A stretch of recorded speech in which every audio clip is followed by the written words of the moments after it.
Cairn, a mound of rough stones built as a memorial or landmark, typically on a hilltop or skyline. At least I think that's what the title is referring to. I don't remember seeing any terrier dogs in my playthrough.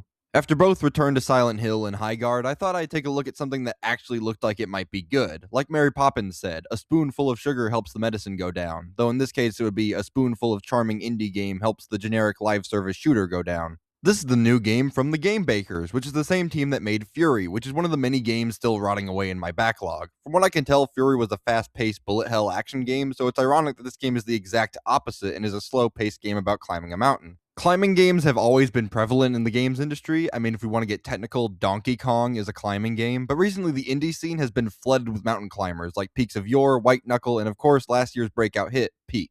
Cairn does enough to make it stand out in a sea of other games just like it, with 1, its pastel, cel-shaded art style, and 2, its main gameplay loop.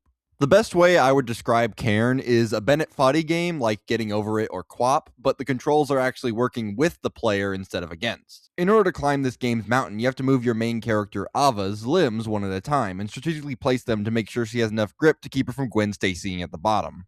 Along the way, you'll find resources that can help maintain your health, and you can stop at save points to set up temporary tents to cook food, repair your climbing tools, or just get some sleep. Now, you'd think that just from how I described it, that this game would be really awkward to control. And yeah, it kinda is, but the game is also very lenient as to what counts as having a grip on the wall. If Ava has so much as her pinky toe jammed in a crevice, then the game will classify that as okay. However, unlike Mary Poppins, this game is not practically perfect in every way. For starters, the cel-shaded look this game has, while being very nice to look at, did lead to a lot of confusion as to what was a wall I could cling to and what wasn't.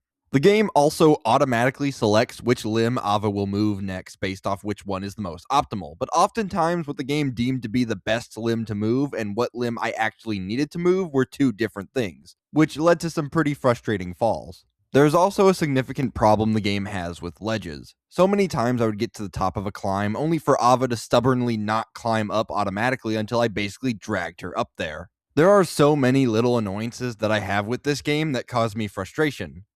And yet I kept playing. Why? Well, the story is actually really good. I've neglected to mention up until now, but Ava has with her a little robot buddy that helps collect and fix her rope, and also functions as a way for the people at the bottom of the mountain to contact her, and it leads to moments that are really heartwarming. Minor spoiler warning.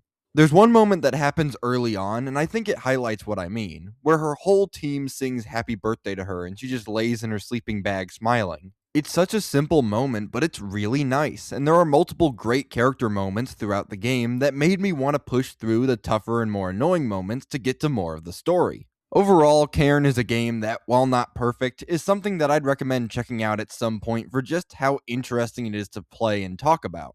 I didn't even mention the physics-based inventory or the secrets you can find by going off the beaten path, because there's just so much to this game that can't really be fit into a review.